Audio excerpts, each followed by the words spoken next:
What's up, YouTube? This is X79, guys. Today I'm coming to my latest deck profile video for April 2021. And today, guys, we're looking at my updated Frog Monarch deck.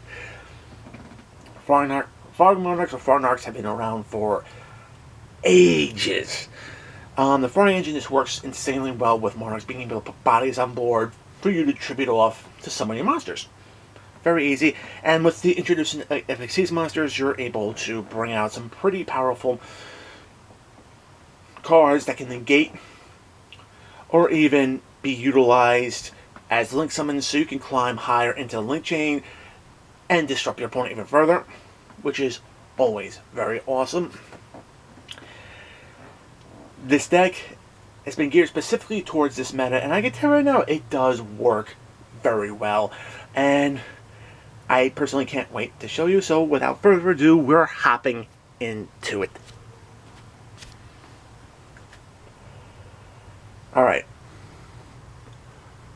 First and foremost, we have 3 copies of Caius the Shadow Monarch. Caius is the best Monarch to be running in a deck like this particular format. On summon, you target any card in the field and you banish it. If it happens to be a Dark Attribute monster, your opponent loses 1,000 life points via effect damage. Since Dragon Link is one of the best decks in this format, and their deck is predominantly Dark Attribute, you're going to be getting that 1,000 points of damage pretty easily. Next up, we have Caius the Mega Monarch. Now, all the Mega Monarchs have the ability to allow you to tribute summon them by tributing off a tribute summon monster, which is very cool, makes it easier to bring out. But with Frog Monarchs being able to put out multiple monsters on the board, you can easily get it out the old-fashioned way. On its summon, you get to target a card on the field, banish it, your opponent loses 1,000 life points. Doesn't matter what type of card it was. However, if it does happen to be a Dark Attribute monster, and this is where Mega Caius really shines against Dragon Link, your opponent has to banish monsters with the same name from their hand, deck, graveyard, or extra deck. Yeah, you're essentially ripping the word victory right out of their deck. And furthermore, if you happen to utilize a Dark Attribute monster as a tribute for this card summon, you get to target 2 cards on the field. So yeah, you're pretty much, summon this guy with a Dark Attribute monster, you're pretty much going to wreck your opponent's field.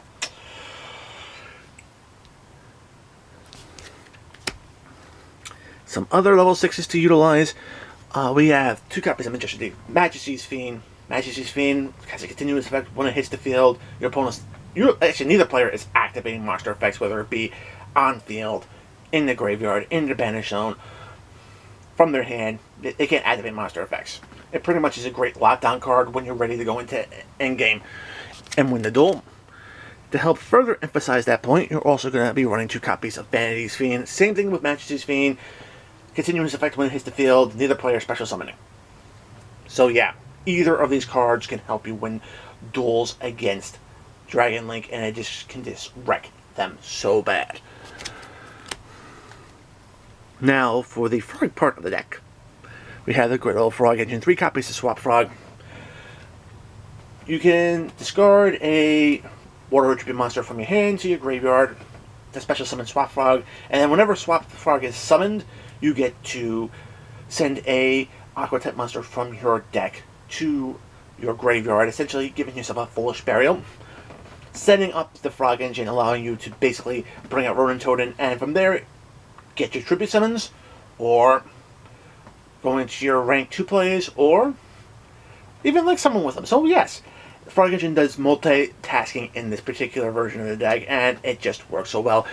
In case your opponent Ash Blossoms your Swap Frog, you always bounce it back to your hand and use your normal summon, and you still get the same effect. So definitely worth having. Okay, and the cards you want to be sending off of Swap Frog's effect, whether it be the Discord or the Foolish Burial effect, would be either copy of Dupe Frog or a Ronin Totem. Alright, Dupe Frog by itself is pretty awesome. You can actually set the card on your field, and if it's destroyed by battle, you're going to be able to search your deck for another Frog monster to add to your hand. It's only by battle. You can't get the effect if you tribute it.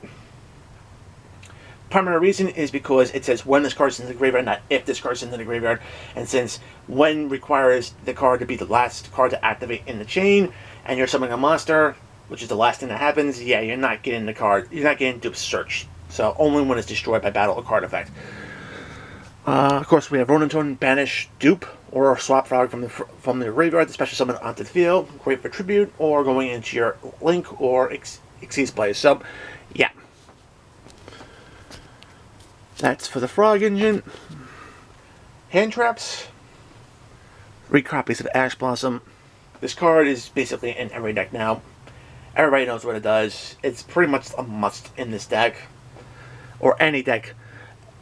Anyway, so definitely 3 copies.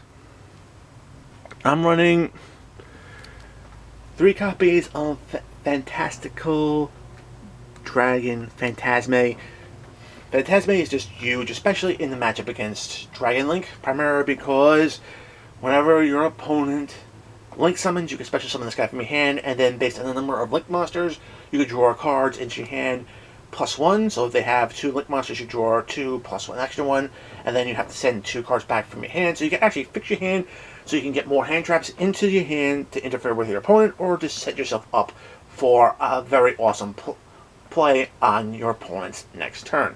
Furthermore, Phantasme does have an effect where you can actually discard a card from your hand to negate any card effect that targets one of your monsters you control, which is very awesome. Gives you another onboard negate that this deck really needs. And furthermore, it's a free body on the board, and this deck loves free bodies on the board. So yeah. And speaking of free bodies on the board, we got 2 copies of Nibiru, the Primal Being. Your opponent goes crazy, summons 5 times, you can always drop this card and just wreck their field. Tribute off their things. Yes, they might have a token with a gazillion attack, but there's a couple of cards in this deck that actually can just render that token moot. In my opinion, again, it's a free body on board if you need to tribute summon, so definitely worthwhile in this deck. That's it for the monsters. For the spells, we got 2 copies of Creature Swap. Creature Swap is my cheeky little card in this deck, primarily because you can summon out one of your weaker monsters, whether it be Ronin Toad or Dupe Frog, or even Ash Blossom for that matter. Force your opponent to give you a monster, and then from there, you can just swing into your opponent. So just imagine you Nibiru your opponent's field, you summon out a Ronin Toad, and you drop this card, you're taking the token from their field, and now you got a monster, a token with a gazillion attack, and a monster with 3k attack. You're going to be doing some serious damage during the course of the duel. That's all I'm going to say. Next spell, Foolish Burial, helps get the Frog Engine up and going. Monster Reborn, just a great card to get a free body on the board. Pot of Arvis, great for the mid to late game grind, allows you to recycle used Monarchs, pieces of your Frog Engine, or even used hand traps back into your deck, and you get 2 cards. I like 2 copies of Pot of Duel just to be able to dig into my deck to get to the card I really need, whether I'm looking for a particular tribute summon monster like Majesties or Vanity's Fiend. It's just good to see as many cards as possible so you can make the right plays. And then, of course, I also have 2 copies of Pot of Extravagance. I'm only running 2 because 3 I think is too much, and it'll just destroy your extra deck. And you kind of want to use your extra deck during this, with this particular build. I did pad my extra deck so it makes it a little bit easier, so you don't lose key cards. So,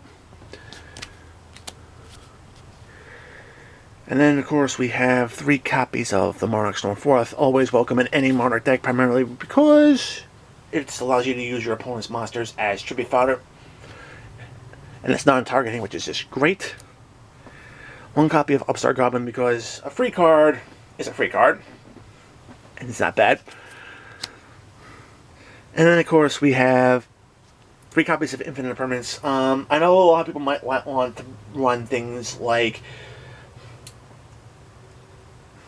Effect Veil or maybe even no material in this particular deck, but I'm finding just loading up on too many monster hand traps kind of clogs up your ability to get into the monsters you need to really play effectively. So I'm liking Infinite Impermanence. It's like Failure, where you can actually use multiple copies in one turn. Furthermore, you can actually set this card on your field, and if your opponent has spells and traps in the same column, you can actually negate those spells and traps as well as a monster effect on the field. So you get the idea. It's actually just a very all-around good card. And I prefer this card over Valor any day of the week. So that's it for the main deck. We're going to go right into the extra. Okay, we got 3 copies of Totally Awesome. Like I said, I padded my extra deck sheet so that when you're using Extravagance, you're not going to lose a lot of your Totally Awesomes. 3 allows you to dodge, just absorb that hit. On board, it's an Omni Negate, which is huge.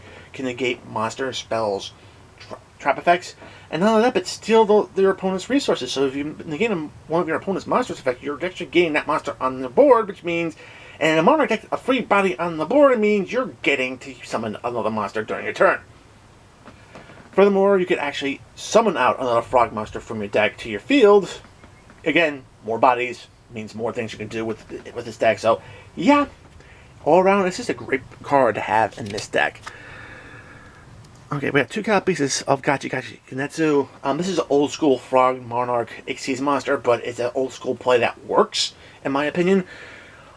Power boosts all your monsters by the number of materials you have on it, so it gains 200 attack for every material, which means this card with 2 materials gives you 400 attack, taking your 2400 monsters up to 28, your 28 monsters up to 32. So yeah, you get a little bit more beat stick power out of this. Furthermore, if your opponent has to attack, get this card off the field, they have to attack over it 3 times just to get it off the field. So yes, definitely worth the stall. We got Sky Cavalry Centurion. This card has an awesome effect where if it battles, you can discard a detachment material and just bounce the monster it battles with back to your opponent's hand. So you get the compulsory evacuation device effect off this card, which is very awesome. Got some rank 6 plays. Constellar Tonally, again, another compulsory evacuation effect. We got number 39, Utopia Beyond. This card is just awesome. Any 2 level 6s can put this guy out, and when he hits the field, he just bottoms out all your opponent's monster's attack to 0, and that's a permanent decrease, just allowing you to basically swing through your opponent's field. So yeah, there you go. And then of course we have Full-Time Strike Balancer. This is a on-field motion effect negate. For the links, 2 copies of IP Masquerade. IP is just a great generic link too. It allows you to link summon during your opponent's turn with monsters that are on your field, which is awesome. And then I do run the Nightmare package. Cerberus to go after special summon monsters, Phoenix to help deal with back row, and then Unicorn to help deal with anything else that's problematic on the field, and spin it back to your deck. And then last but not least, I've run Borolo Dragon. Again, anytime this card can attack over one of your opponent's monsters, it steals the monster and puts it onto your field. Free bodies means another Monarch onto the field, so yeah, it just works well in this deck at all.